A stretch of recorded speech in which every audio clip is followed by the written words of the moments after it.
Hi friends, welcome to my YouTube channel Teaching Facilitator।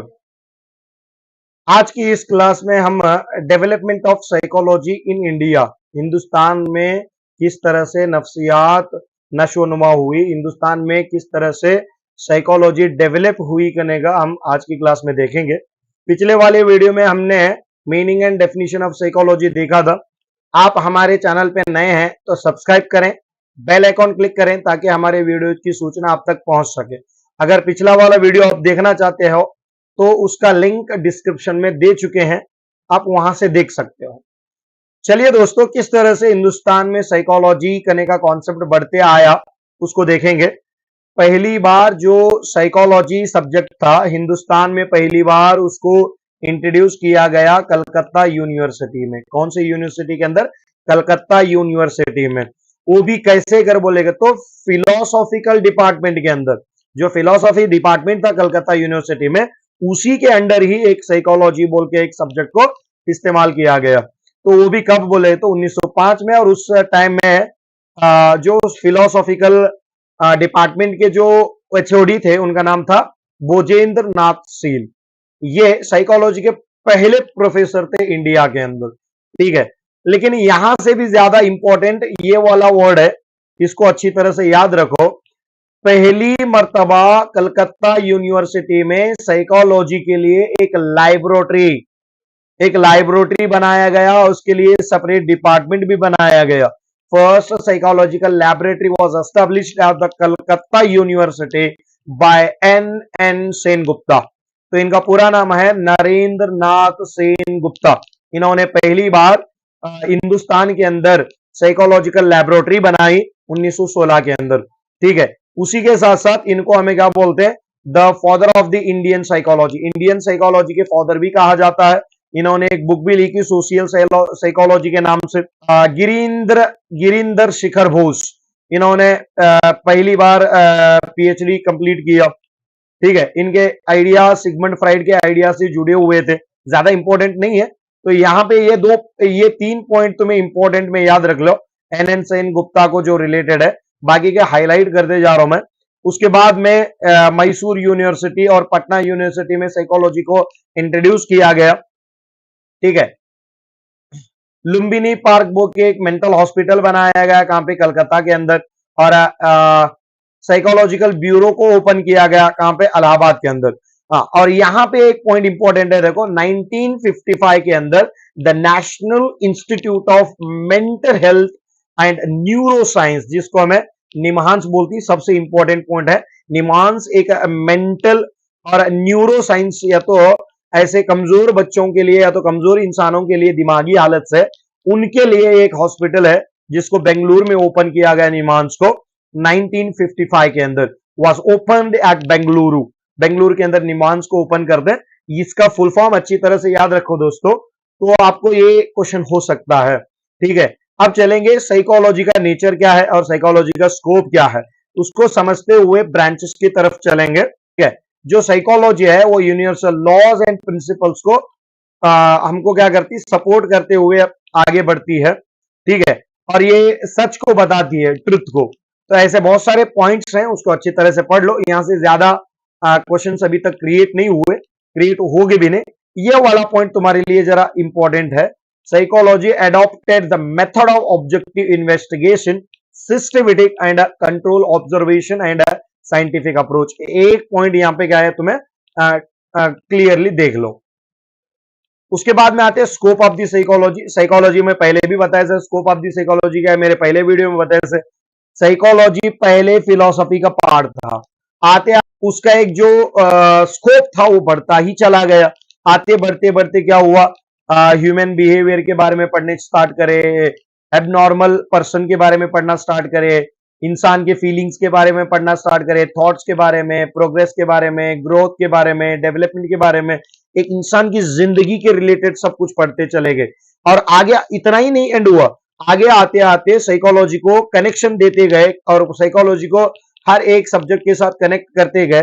वो है physics के साथ कनेक्ट हुआ, केमिस्ट्री के साथ कनेक्ट हुआ, बायोलॉजी के साथ कनेक्ट हुआ, जेनेटिक्स है, मेडिसिन है, फिजियोलॉजी है, कम्युनिकेशन है, ह्यूमैनिज्म है, सही सोशियोलॉजी है, पॉलिटिकल साइंस है, ये सब कनेक्ट होता गया। मतलब जो साइकोलॉजी पहले इतना था वो इतना फैलता चला गया, अभी भी फैल रहा है। ठीक है, ये उसका स्कोप है। स्कोप मतलब उसकी जो तौसी है वो किस तरह से फैलते गई उसको हमें समझना है। अब देखेंगे दोस्तों साइकोलॉजी को कितने ब्रांचेस में डिवाइड किया गया और क्यों डिवाइड किया गया, किस तरह से डिवाइड किया गया। For the help of the study के पर्पस के लिए हमें दो ब्रांच में साइकोलॉजी को क्या करें, हमें डिवाइड करें। पहला ब्रांच है जिसको हमें जनरल साइकोलॉजी या प्योर साइकोलॉजी के नाम से जानते हैं, और दूसरा है अप्लाइड साइकोलॉजी। अप्लाइड साइकोलॉजी मतलब जनरल साइकोलॉजी से जो रूल्स एंड रेगुलेशंस तय होते हैं उसको हम अप्लाई करके चलते हैं, उसको अप्लाइड साइकोलॉजी बोलते हैं। देखो, जनरल साइकोलॉजी का मतलब होता है फ्रेमवर्क तैयार करना, किसी भी एक सेट का फ्रेमवर्क तैयार करना। समझो कि किसी इंसान का फीलिंग्स को चेक करना है तो उसके लिए एक रूल्स एंड रेगुलेशन को सेट करना, वो जनरल साइकोलॉजी का कॉन्सेप्ट है। ठीक है, जनरल साइकोलॉजी हमेशा प्रिंसिपल्स एंड थ्योरीज देती है। तो एक एग्जांपल और बता तो मैं तुम लोगों को, यहां जितने भी लर्निंग थ्योरीज है, लाइक एग्जांपल थॉर्नडाइक की ट्रायल एंड एरर थ्योरी है, classical conditioning theory of Pavlov है, या और जेबी वाटसन है। तो ये थियरीज दिए गए जनरल साइकोलॉजी की तरफ से, उसको हमने अप्लाई किया एजुकेशन साइकोलॉजी के अंदर। समझ में आ रहा है क्या नहीं? Educational psychology is applied psychology. अब वही पॉइंट यहां दे देखो, in applied psychology the theory generated through pure psychology, जो भी जनरेटेड किए हैं, जो भी rules and regulations general psychology में बनाए गए हैं, उसको हम अप्लाई कर रहे हैं, उसको हम इस्तेमाल कर रहे हैं, उसको हम प्रैक्टिकल में ला रहे हैं, उसको ही हम क्या बोलते हैं, अप्लाइड साइकोलॉजी। ये डिफरेंस है। तो यहां किस तरह का क्वेश्चन हो सकता है सर बोलेगा, तो नीचे 4 साइकोलॉजी के ब्रांच देते, इसमें अप्लाइड साइकोलॉजी कौन से है अगर पूछते हैं, या तो इनमें कौन सी अप्लाइड साइकोलॉजी नहीं है बोलते हैं, या इनमें जनरल साइकोलॉजी कौन से है अगर को पूछते हैं। इसीलिए मैं यहां लिस्ट आउट करे सर। जनरल साइकोलॉजी में कौन कौन से आती है? जनरल साइकोलॉजी है, एबनॉर्मल साइकोलॉजी है, social psychology, experimental psychology, physiological psychology, para psychology, Jio psychology, developmental psychology, individual psychology, child psychology, animal psychology and differential psychology. देखो, यहाँ पे सबसे ज्यादा एजुकेशन साइकोलॉजी में इस्तेमाल होने वाले खास करके वो डेवलपमेंटल साइकोलॉजी और चाइल्ड साइकोलॉजी। हमें क्या समझते हैं, पियाजेट ने जो थियरी दी वो थियरी जनरल साइकोलॉजी है, उसको हमने अप्लाई किया एजुकेशन में, याद रखो। क्लियर है? इंडिविजुअल डिफरेंस मतलब हमारे क्लास में अलग अलग टाइप के बच्चे होते हैं, तुमको कैसा पता? तो हमने प्रैक्टिकल, हमने क्या किया है, उसको एक्सपेरिमेंट करके देखा है, ऐसे भी बच्चे रहते हैं, ऐसे भी बच्चे रहते हैं, ऐसे भी बच्चे रहते हैं। तो ये जनरल साइकोलॉजी हमको रूल्स एंड रेगुलेशंस देती है, हम उसको अप्लाई करते हैं अप्लाइड साइकोलॉजी के अंदर। ठीक है, अप्लाइड साइकोलॉजी में कौन कौन सा है? एजुकेशन, क्लिनिकल साइकोलॉजी है, इंडस्ट्रियल साइकोलॉजी है, लीगल साइकोलॉजी है, मिलिट्री साइकोलॉजी है, पॉलिटिकल साइकोलॉजी है, वोकेशनल साइकोलॉजी है, काउंसलिंग साइकोलॉजी है, और क्रिमिनल साइकोलॉजी। ये अलग अलग पार्ट्स हैं। इसमें इंपॉर्टेंट कितने हैं मैं तुम लोग को नीचे दिए से उसका एक्सप्लेनेशन दिए से देखेंगे, एक एक करके देखेंगे। अभी देखो, फर्स्ट वन जनरल साइकोलॉजी। तो जनरल साइकोलॉजी ऑलरेडी मैं बता से, psychology deals with the fundamental rules and principles and theories. तो जनरल साइकोलॉजी थ्योरी से भरी हुई होती है, रूल से भरी हुई होती है, और प्रिंसिपल्स। मतलब अगर अब तुमको अटेंशन के बारे में पहचानना है, जानना है, तो क्या तुम खुद अटेंशन को जानेंगे? ऐसा तो नहीं है। अटेंशन को जानने के लिए हम क्या करेंगे, बुक्स पढ़ेंगे, तो इस तरह से कंट्रोल कर सकते हैं, इस तरह से हम बच्चों को पढ़ा सकते हैं, इस तरह से इमोशन उनके समझ सकते हैं, उनकी इंटेलिजेंस कितनी है, उनकी लर्निंग कितनी। कैसा करोगे? नहीं सर, हमने को ईएल थॉर्नडाइक ने क्या दिया है, एक रूल दिया है, लर्निंग लॉज दिए हैं 3। ठीक है, वो लर्निंग लॉज को हमें देख के बच्चों को समझ सकते हैं। यस, वो लर्निंग लॉज किस बेस पे दिए? तो उन्होंने एक्सपेरिमेंट किया, रूल्स बनाए, और जनरल साइकोलॉजी में उसको ऐड किया। समझ में आ रहा है नहीं? एबनॉर्मल साइकोलॉजी, तो एबनॉर्मल साइकोलॉजी में क्या आता है, अगर कोई डिसीज तुमको आ रहे, अगर कोई तुम ना को बीमारी आ रही, तो उस बीमारी के कॉजेज रह। अब कोरोना की बीमारी है, उसकी वैक्सीन क्या तुम खुद बनाए हैं? नहीं ना, एग्जाम एक्सपेरिमेंट करके उसका एक वैक्सीनेशन बनाया। अब उसको अप्लाई किया किसने? डॉक्टरों ने। इसीलिए तो क्लिनिकल साइकोलॉजी अप्लाइड साइकोलॉजी में आ गई। ठीक है, किसी भी डिसीज के कॉजेज हो या सिम्टम्स हो या उसका ट्रीटमेंट हो, इसको फाइंड करना काम किसका है? एबनॉर्मल साइकोलॉजी का है। ठीक है, नेक्स्ट, ये अबनॉर्मल साइकोलॉजी किस लिए जरूरी है बोले तो मेंटल लोगों को समझने के लिए, क्रिमिनल्स को, थीव्स को, एबनॉर्मल पेशेंट्स को समझने के लिए। यहां पे क्या तुम ना को हाईलाइट करना है, सबसे इंपॉर्टेंट ये पॉइंट है, देखो क्या इंपॉर्टेंट है, तुम ना को फोबिया एक टाइप की एंजाइटी है, एंजाइटी डिसऑर्डर है, फोबिया एक डिसीज है। ठीक है, नेक्स्ट एडीएचडी, सबसे इंपॉर्टेंट पॉइंट, दो टीईटी में पूछा गया है इसको। ठीक है, एडीएचडी का मतलब क्या होता है?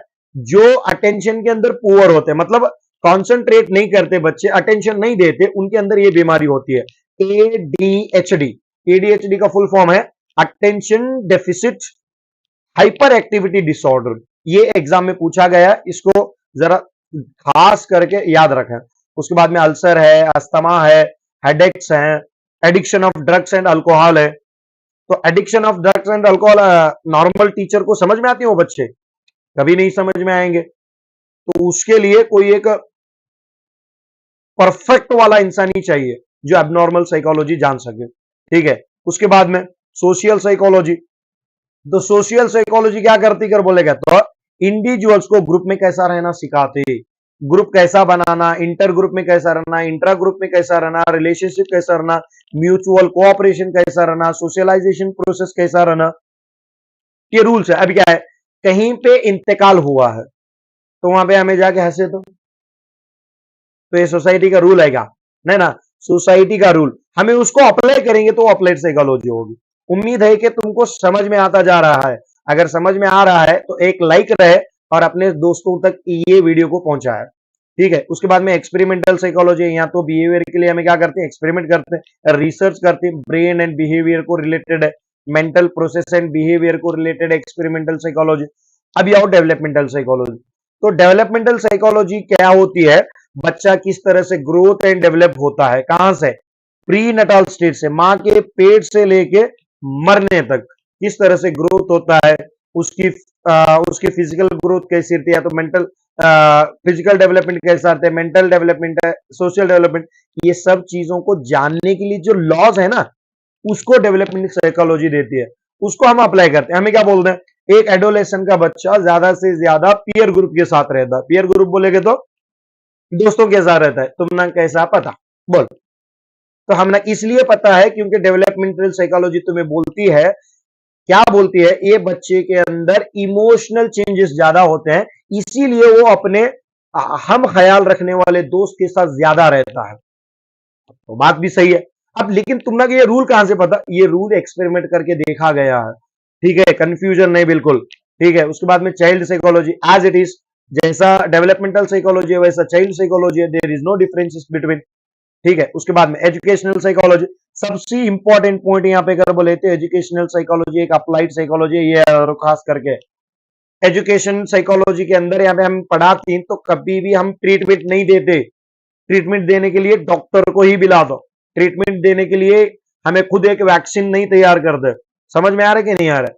हमें एजुकेशनल साइकोलॉजी के अंदर अप्लाइड करना चाहिए सिर्फ।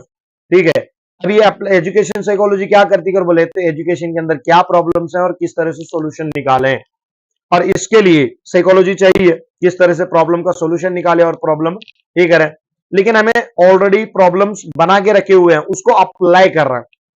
मतलब एक एग्जांपल दे दो, एक बच्चा पढ़ नहीं रहा, ज्यादा नहीं पढ़ रहा है, तो उसको तुम कैसा टैकल करोगे? एक्टिविटीज करो, वो करोगे बोल रहे। तो एक्टिविटीज करोगे, तुम ना कौन बोल रहे?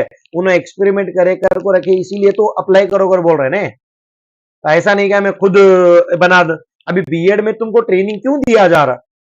तो बीएड के जो ट्रेनिंग के अंदर जो रूल्स एंड रेगुलेशंस हैं वो तुम खुद बनाए हो ना।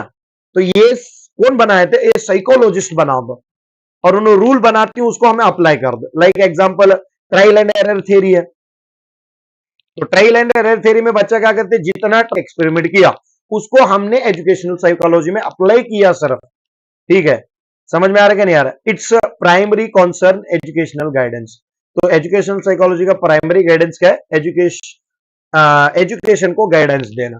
ठीक है, क्लिनिकल साइकोलॉजी की तरफ आओ। क्लिनिकल साइकोलॉजी में क्या कर दो, अभी देखो क्लिनिकल साइकोलॉजी अप्लाइड साइकोलॉजी में क्यों आती सर? जाने के साथ डॉक्टर तुम ना को क्या भी पूछता नहीं क्या? तो उस तरह से पूछना एक डॉक्टर कर बोल के उनको कौन बोलता? वो रूल है क्या? जाने के साथ सीधा पूछेगा नहीं, क्या नहीं, सीधा इंजेक्शन लगाएगा, तब क्या करोगे? ऐसा कहीं रूल है? तो जाने के बाद में डॉक्टर तुम ना को पूछेगा, क्या पूछेगा? कैसा फील कर रहे हो, क्या क्या हो रहा है, अंदर गुदगुदी सी हो रही क्या? ये सब चीजें पूछता है। तो पूछता क्यों है डॉक्टर? क्योंकि उसको सिखाया गया है कि पूछना चाहिए किसी भी पेशेंट से। समझ में आ रहा है? इसीलिए क्लिनिकल साइकोलॉजी एक अप्लाइड साइकोलॉजी है। तो यहाँ पे मेंटल इलनेस और abnormal behaviour of the patients को हम उसके कॉज को एक्सप्लेन करते हैं और उसको सॉल्यूशंस दे दो। ठीक है, इमोशन एंड बिहेवियर प्रॉब्लम्स है, ये अच्छी तरह से खास करके पढ़ लो। Next industrial psychology. अब इंडस्ट्रियल साइकोलॉजी में एक खास करके किसी लेबर के प्रॉब्लम ये होते हैं, तुम्हें क्या पता?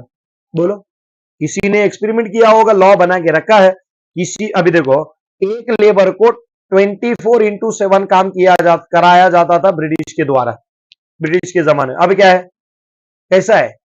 8 घंटे काम करते हैं एक दिन के। तो एक इंसान को 8 घंटे ही काम करना, कौन बोले? तो साइकोलॉजिस्ट ने बताया कि 8 घंटे उसका जो फिजिकल बॉडी है वो सहन कर सकती है, उसका मेंटली उसका जो माइंड है वो भी सहन कर सकता है 8 घंटे। तो इसीलिए उसको उतना ही काम करना चाहिए। तो वो हमें उसे क्या करे, अप्लाई करे। आओ सब 10 बजे आओ और 5 बजे चले जाओ, और सब 9 बजे आओ, 10 बजे 5 बजे चले जाओ। एक टाइम बनाया ना, ये टाइम बनाने के लिए हमको साइकोलॉजी सपोर्ट किया। उसी साइकोलॉजी को हमने अप्लाई किया इंडस्ट्री सेक्टर में। तो मतलब हमारा जो स्कूल है वो भी एक इंडस्ट्री समझो, वहां पे भी वर्कर्स हैं, टीचर्स लाइक वर्कर हैं। तो हमारी स्कूल इतने टाइम ही चलना, बच्चों को इतने ही पीरियड चलाना, हर एक पीरियड 45 मिनट का ही होना, हर बच्चे से अच्छे से बातचीत करना, कम्युनिकेशन अच्छा रहना, ट्रेनिंग अच्छी देना, इंप्रूवमेंट अच्छी देना। तो ये कौन बोले तुम ना को ट्रेनिंग देती नहीं तुम ना? क्यों देते ट्रेनिंग? क्योंकि साइकोलॉजिस्ट ने कुछ नया नया इंट्रोड्यूस करते रहते, उसको तुम्हारे लाके क्या करते, फिर उन्हें अप्लाई करने लगा। तो इसीलिए इंडस्ट्रियल साइकोलॉजी उसके अंदर आ गई। उसके अंदर मिलिट्री साइकोलॉजी है। तो मिलिट्री साइकोलॉजी के अंदर क्या है, यहाँ पे साइकोलॉजिकल प्रिंसिपल और टेक्निक्स को क्या करते हैं, ये फील्ड में एक्टिविटीज करके अप्लाई किया जाता है। लाइक एग्जांपल एक बात तुम ना मैं बता दूं, तुम्हें एक फिजिकल टेस्ट देने जाती है कहां पे, मिलिट्री के अंदर। तो उन्हें क्या करते हैं तुम ना, इतना टफ, मिलिट्री के अंदर जाने वालों को इतना टफ क्या करते हैं, फिजिकल टेस्ट लेते हैं कि तुम इमेजिन नहीं कर सकते।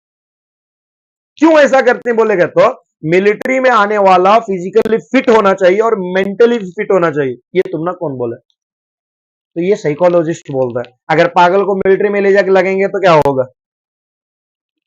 समझ में आ रहा है कि नहीं आ रहा है? तो वो सरवाइव नहीं कर पाएगा। तो इसीलिए साइकोलॉजिस्ट बोलते क्या बोलते हैं, एक मेंटली और फिजिकली फिट रहने वाला इंसान ही क्या बन सकता है, मिलिट्री मिलिट्री पर्सन बन सकता है, एक सोल्जर बन सकता है। तो याद देखो एक चीज, मिलिट्री साइकोलॉजी क्या कर सिखाती, हम को मॉरल सिखाती। एक सोल्जर और सिटीजन को क्या सिखाते, एक वार अगर जंग चल रही है, वार चल रहा है, तो सोल्जर्स का क्या मॉरल वैल्यू है और सिटीजन का भी क्या मॉरल वैल्यू है, ये मिलिट्री साइकोलॉजी हमें सिखाती है। ठीक है, खास करके सोल्जर्स को एक जंग में किस तरह से लड़ना चाहिए, एक देश के लिए अपना जान देने का जो रुतबा है। तो मिलिट्री वाकई हमारे लिए क्या है, बहुत ही इंपॉर्टेंट कॉन्सेप्ट है। अगर जो मैं क्लास कर रहा हूं, तुम क्लास सुन रहे हो, तुम बीएड किए हो, इसको बहुत साइलेंटली और बहुत अच्छी तरह से बीएड किए हो, कोई भी रोक टोक नहीं है, कोई भी हमारे ऊपर हमला नहीं किया, इसका सब क्रेडिट जाता है हमारी आर्मी को, हमारी सोल्जर्स को। तो वो जब जाके काम करते हैं तो हम अच्छी तरह से बैठ गए यहाँ पे, बड़े बड़े बातें हाँक रहे हैं, बड़े बड़े क्लासेस कर रहे हैं, बड़े बड़े जॉब्स को हमें ढूंढ रहे हैं। तो वहां पे हमको हिफाजत करने वाले सोल्जर्स के लिए एक मिलिट्री साइकोलॉजी होती है, वो मिलिट्री साइकोलॉजी जानी जाती है। समझ में आ रहे, मैं जो बताना चाह रहा हूं वो अब तक पहुंच गया है, क्लियर है? तो सब लोग अगर ये पसंद आ रहा है तो आपकी एक तुम्हारे फ्रेंड्स भी इस वीडियोस का फायदा उठा सके। ठीक है, चलिए दोस्तों कुछ सवाल्स देखेंगे, हमें कुछ क्वेश्चंस देखेंगे इसके ऊपर के। देखो क्वेश्चन एंड आंसर्स, पहला क्वेश्चन है, educational psychology is helpful in. Educational psychology क्यों हेल्प होती है हमें अगर बोलेगा तो यहां पे आंसर होता है, तुम्हें देखो यहां पे कभी भी आंसर छोड़ाते जब सबसे बेहतर ऑप्शन कौन सा होता है साइकोलॉजी में वो याद रखो। पूरे भी सही है, कौन सा भी रॉन्ग नहीं है इसमें। मेंटेनिंग डिसिप्लिन ये भी रॉन्ग नहीं है। नॉलेज ऑफ चाइल्ड डेवलपमेंट को बढ़ाना ये भी रॉन्ग नहीं है। इवैल्यूएशन करने के लिए एजुकेशन साइकोलॉजी चाहिए ये भी रॉन्ग नहीं है। तो मतलब इसमें बेहतर कौन सा है, तो इसमें बेहतर है ऑलराउंड डेवलपमेंट। खत्म हो गया, इतना ही सोचना है, इतना ही सोचना है। ऐसे क्वेश्चन आया तो कभी भी वेटेज दो हर ऑप्शन को, हर ऑप्शन को वेटेज देने के बाद में कौन से ऑप्शन में ज्यादा ताकत लगती है उसको चूज करके आओ, डेफिनेटली आंसर वही होगा। समझ में आ रहा है कि नहीं? अगर ऑलराउंड डेवलपमेंट नहीं होता तो क्या करते तुम लोग यहां पे, तो यहां पे होता था knowledge of the child development. क्यों? तो बच्चे के नॉलेज को चेक करने के साथ चेक करेंगे तो उसको बढ़ाएंगे तो इवैल्यूएशन ऑटोमेटिकली हो जाएगा ना। अब बच्चे की नॉलेज को चेक करने के लिए तुम अलग अलग एक्टिविटी करोगे तो बच्चे के अंदर डिसिप्लिन भी मेंटेन करोगे। इस तरह से सोचो, सोचने में अपनी सोच को अलग हवा दो। क्लियर है? नेक्स्ट सेकंड क्वेश्चन देखो, which of the following branch of the psychology is applied psychology. नीचे दिए गए ब्रांच में कौन सी साइकोलॉजी अप्लाइड साइकोलॉजी है? Obviously educational psychology. बाकी के कौन से? प्योर साइकोलॉजी है। तीसरा question, which psychological area use scientific methods to reach the brain and behaviour. याद रखो ब्रेन एंड बिहेवियर की बात कर रहा है, तो ब्रेन एंड बिहेवियर किसके अंदर आता? Yes, experimental psychology. Next fourth one, clinical psychology is concern with. Clinical psychology किससे कंसर्न होती है? यहां देखो, treatment of mental illness and abnormal behaviour. Next question की तरफ चलेंगे, what is the focus of counselling psychology. Counselling psychology का focus क्या होता है? ठीक है, यहां पे मेन चीज क्या होता है वो देख लो। यहां पे होता है क्या? ट्रीटिंग क्लाइंट्स, क्लाइंट्स को ट्रीट करना होता। तो बाकी के क्या है? अलग अलग चीजें हैं। उसके बाद में next one, the behaviour that is not associated with ADHD. ADHD से कौन सा रिलेट नहीं है? तो पुअर अटेंशन है इसीलिए तो एडीएचडी बोलते हैं, रेस्टलेस है इसीलिए तो एडीएचडी बोलते हैं। समझ में आ रहा है? एक्चुअली यहां पे आंसर तुम्हारा मोर एक्टिवनेस आना। समझ में आ रहा है? लेकिन पिछली टीईटी में उसे क्या दिए? अडेरेंस टू सोशल कॉन्टेक्स्ट, मतलब सोसाइटी में उन्हें मिलजुल के रहता है। ऐसा कैसा? सोसाइटी के अंदर उन्हें मिलजुल के कैसा रहता है अगर वो एडी चढ़िया, तो सोशल कंटेंट कॉन्टेक्स्ट जो है उसके साथ जुड़ा हुआ रहता नहीं। ये भी दोनों ऑप्शन सही रॉन्ग होते थे यहाँ पे, तो इसको एक थोड़ा अच्छी तरह से याद रखो। ठीक है, नेक्स्ट जाओ, एडीएचडी का फुल फॉर्म क्या है? देखो यहाँ पे ना बोल को तुम ना कंफ्यूज करते हो क्या? Attention deficit hyper activity disorder, attention deficit hypo activity disorder. देखो ये दो में तो तुम ना को अगर अच्छी तरह से याद करे तो ये दो में कंफ्यूजन नहीं होता। यहाँ पे दोनों में, यहाँ पे क्या करना है? हाइपर एक्टिविटी को देना और बाकी के वर्ड्स को भी कॉन्सेंट्रेट करो। बीबी हाइपर एक्टिविटी करने, बाकी छोड़ को सिर्फ हाइपर एक्टिविटी को देखेंगे तो आंसर क्या होगा? Attention deficit hyper activity disorder. Clear हो पॉइंट है? Any more doubts? अगर डाउट है तो कमेंट बॉक्स में डालें, अगले आने वाली क्लास में उसको क्लियर करेंगे। फिर मिलेंगे।